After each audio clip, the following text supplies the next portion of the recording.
you a big fucking gun. This ain't no ham on rap, pal. What the hell are you doing? Saving your life. I would have been here sooner, but I was thinking up that ham on ride line. You think I can't take him? Well, you probably scared the other ones away. Hey YouTube, Film Geek here, and today I'm talking about the 1996 film The Long Kiss Goodnight, starring Gina Davis and Samuel L. Jackson, and directed by Rennie Harlan.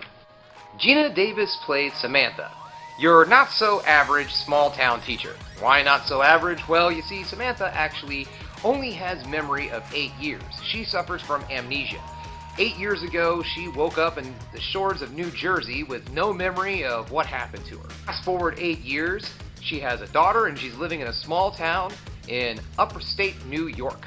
After a Christmas party, Samantha's giving a friend a ride home, where they hit a deer. Samantha's thrown from the vehicle and bumps her head something fierce, and slowly but surely, memories start to come back. Samantha decides that she wants to learn more about who she was. She seeks out the help of Sam Jackson. Sam Jackson plays Mitch, a private eye who helps Gina Davis find out her past.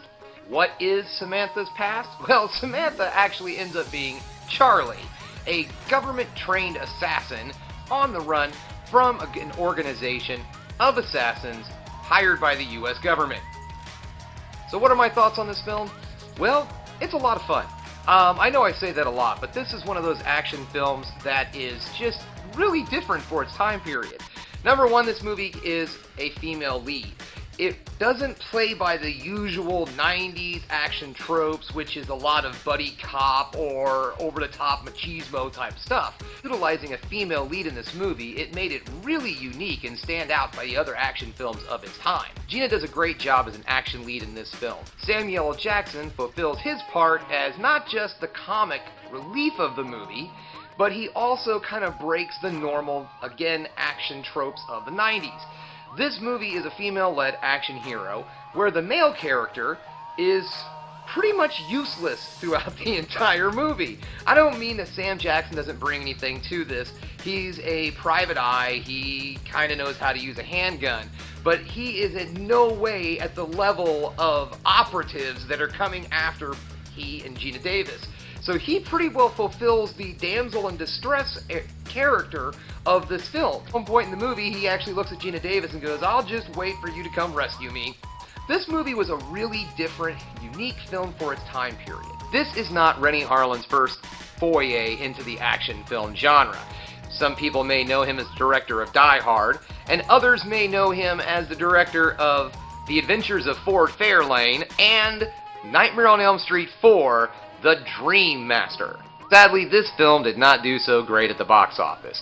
Both the US and Canadian box office grossed only $35 million. However, worldwide, it grossed $59 million, bringing the film to a total worldwide gross of $90 million, roughly.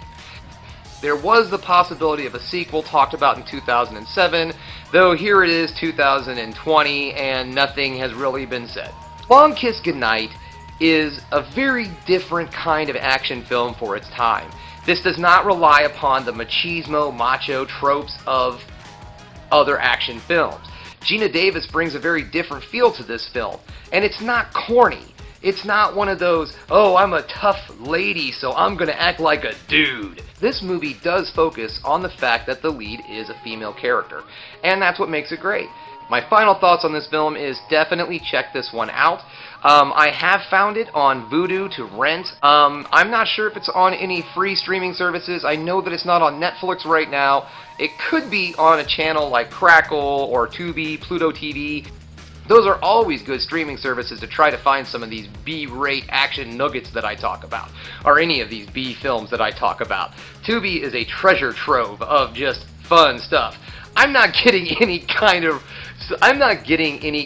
money out of saying this. It's just a fact. Tubi TV's got some crazy cult stuff on there. You should check it out. Alright guys, that brings us to the end of another Film Geek video. Thank you again for watching. Please like and subscribe if you like what you see here. Keep watching movies, folks, because you know I'm gonna.